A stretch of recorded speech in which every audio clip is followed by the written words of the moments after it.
كل سنة وانتم طيبين، بالعيد والكحك يا رب فرحانين، زايدين دايما مش ناقصين. قولوا اللهم امين. وتعالي نشوف بقى الكحك الخطير الدايب دوبان ده عملناه ازاي بدون افتكاسات، وعلى طريقة امي وامك وستي وستك. يلا نسمي الله ونصلي على رسول الله عليه الصلاة والسلام، ونبتدي بقى كده مع بعض بأول حاجة وهي الملبن أو الحلقوم. تمام، هنجيب نص كيلو من الملبن فاتح يكون طري، ويكون استخدامه أصلا للكحك مش للأكل.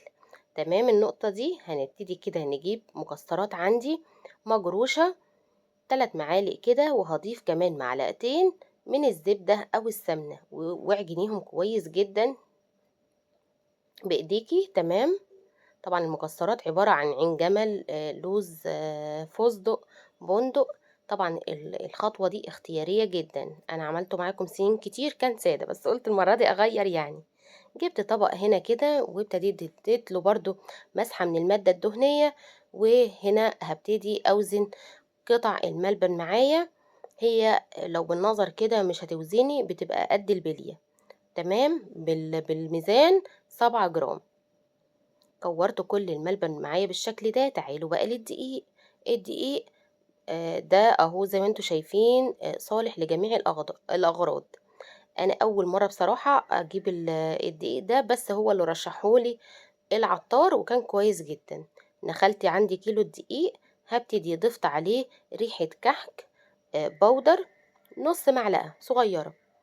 وكمان جبت المحلب، ده شكله كده قبل ما اطحنه بحمصه تحميصة خفيفة واطحنه، وطبعا انخله واضيف منه 5 جرام 7 جرام كده حاجة على طرف المعلقة على الكحك بتاعي. تمام، هنجيب بقى ايه السمسم. لو حابة تضيفي سمسم يبقى هتجيبيه ني وتنقيه وتبتدي تحمصيه زي ما انت شايفة كده.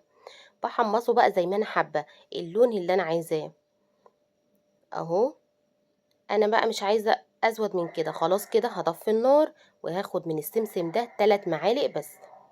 هدي تقليبة حلوة. طبعا في أول حاجة ضفنا على الدقيق رشة ملح، ما تنسيش. تعالوا بقى للسمنة. وغلبت كل سنة، هنشتغل ب500 جرام ولا ب550 ولا ب600 جرام؟ التلاتة ينفعوا، بس التلاتة كل نوع بقى ليه تركاية. تمام، هنا تحت السمنة خليكم معايا بس الأول في الخطوة دي. رشة دقيق، طالما فارت يبقى عندك السمنة بتاعتك أو الزبدة قدحت وبقت زي الفل. طفي النار وسمي الله، وادي تقليبة حلوة للدقيق الأول، وسمي الله كده وقولي اللهم أجرنا من النار. وانزلي كده بكمية السمنة معاكي. السمنة معايا دلوقتي أنا واخدة نص الكمية زبدة فرن، ونص الكمية التاني زبدة بلدي اللي هي الفلاحي، طبعا مسيحاها وزي الفل. تمام، واخدة نص من ده ونص من ده لو انت حابة تعملي. تعالوا بقى للسمنة. السمنة زي ما قلت لكم 3 معايير. لو هتعملي ب500 جرام، عندك الكحكاية هتبقى قاسية معاكي شوية، وهتبقى ناشفة اللي هي زي بتاع أمي وأمك زمان كده. عايزة يعني الكحكة لأ تدوب شوية كده وتبقى حلوة وتدوب دوبان في البق، بس برضو مش ناعمة قوي اللي هي تمسكيها تتكسر معاكي. يبقى 550 جرام من السمنة أو الزبدة أو السمنة مع الزبدة. تمام، لو عايزة بقى هتعمليه ناعم ويدوب معاكي دوبان بمعنى الكلمة، ومش هيتحمل معاكي لو انت هتعملي كمية كبيرة. ما تعمليش طبعا ال600 جرام من السمنة، لان هتروحي تلاقيه حن على بعضه مع السمنة مع البتاع، فهتلاقيه اتكسر واتفتفت معاكي. فانا النهاردة هعمل الكحك معاكم ب550 جرام من المادة الدهنية اللي هي زي ما قلت لكم زبدة فرن على زبدة بلدي، وقدحتهم زي ما انتم ما شفتوا، بختبرهم برشة الدقيق. وهنا بعمل تيست للخميرة، معلقتين من السكر على معلقة من الخميرة، ما تكتريش في نسبة الخميرة، معلقة اللي هي بتاعة الأكل الممسوحة دي عادي، واديت لهم تقليبة عشان أختبر معايا الخميرة. هاسيبها بقى لمّا نشوف، لو فارت معايا الخميرة وعملت فوم كده تبقى الخميرة بتاعتي صالحة وكويسة جدًا. طيب ما فارتش وفضلت زي ما هي يبقى استبعديها وهاتي خميرة تاني. أنا ما باضيفش بيكنج باودر للكحك لإن أنا كُلّه ده على السُخن فهيفقد البيكم فعالية البيكنج باودر لو أنا ضِفته. تمام.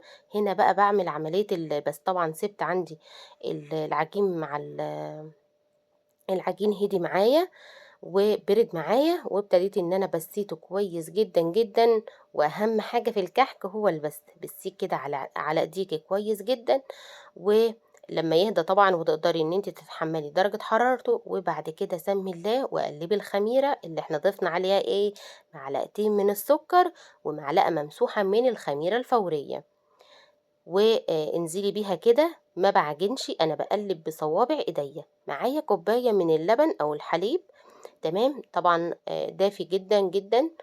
بابتدي باضيفها بالتدريج، ما باضيفهاش مرّة واحدة أو بادلق الحليب أو لو مَيّة أو حليب مرّة واحدة، لأ أنا باضيف حبّة، حبّة، عشان ممكن في أي لحظة العجين بتاعي ما يقبلش بقى سوايل تاني، فما ينفعش إن أنا أضيف وخلاص.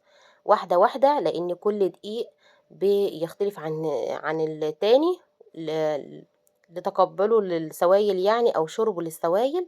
هنا زي ما أنتم شايفين كده بابتدي برضه أقلِّب بصوابع إيديّا، ما مش عايزة العجينة بتاعتي تعمل عرق عشان ما تقلبش معايا القُرَص.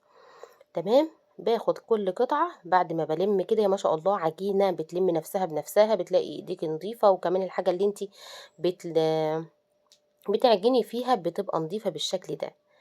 أهي هي لقيتها حسيتها إن هي كمان جرّبت طبعًا بالمنقاش بتشد معايا شوية، فما شاء الله هنا كانت عاملة زي العجمية، ملبن تحت إيديّا زي الفل.